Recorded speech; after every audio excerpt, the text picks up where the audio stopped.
Tanwar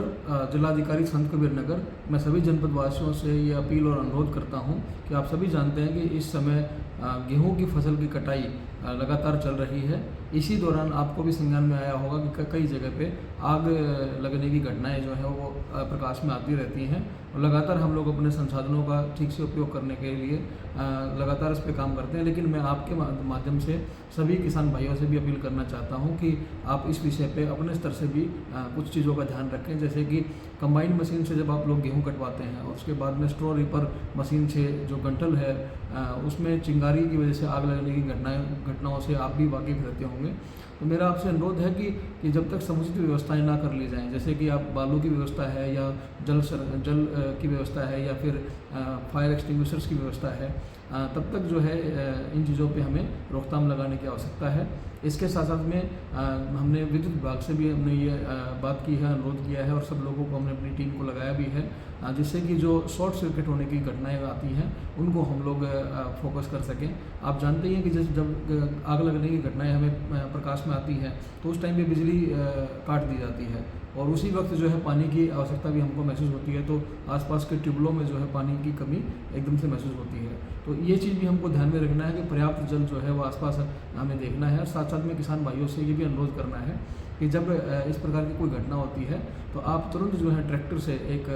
buffer zone जो है वो क्रिएट कर लेना चाहिए, जिससे कि वो जो गंठल में आग लगती है वो आगे ना बढ़े। और सारे किसान भाइयों से मैं ये भी अपील करना चाहूँगा कि कई बार हम लोग छोटे से लाभ के लिए दूसरों की फसलों को भी नुकसान पहुँचाने का एक इनडायरेक्ट रूप से काम कर देते हैं। तो मेरा सबसे अनुरोध है कि जिनकी फसलों की कटाई हो जाती है तो वो गंठल में जो है वो बिना किसी ज़रूरत के उसमें आग ना लगाए, बल्कि उसको भूसा बनाए और भूसा बना के हम लोगों ने हमारे ग्राम पंचायतों में गौशालाओं में भूसा दान अभियान भी चलाया है। तो सभी लोगों से मैं ये भी अपील करना चाहूँगा कि जो अतिरिक्त भूसा रहे जहाँ पे उसको आप हमारी गौशालाओं में दान दे सकते हैं। इस प्रकार के तमाम प्रयास हम लोग कर रहे हैं। जहाँ तक हमारी जो गाड़ियाँ हैं, जो फायर ब्रिगेड की गाड़ियाँ हैं, उसका एक डिप्लॉयमेंट प्लान भी हम लोगों ने बनाया है। तो जहाँ जहाँ से सूचनाएं प्राप्त होती हैं, कंट्रोल रूम के माध्यम से हम लोग सूचना प्राप्त होती हैं, तो हम लोग कोशिश करते हैं कि सबसे पहले हम कौन सी गाड़ी को कहाँ पे डिप्लॉय करना है। लेकिन आप जानते हैं कि कई बार ऐसा होता है कि एक ही क्षेत्र में जो है एक से अधिक घटनाएं सामने आती हैं, तो तब प्रयास किया जाता है कि जो थोड़ी सी अनुपातिक रूप से बड़ी घटना है वहाँ पे हम अपनी गाड़ियों को भेजें। और कई बार छोटी जगहों पे गाड़ियाँ पहुँचने में समय लग जाता है, तो इसलिए ज़रूरी ये है कि सभी किसान भाई भी इसमें जागरूक रहेंगे तो मुझे लगता है जिला प्रशासन मिलके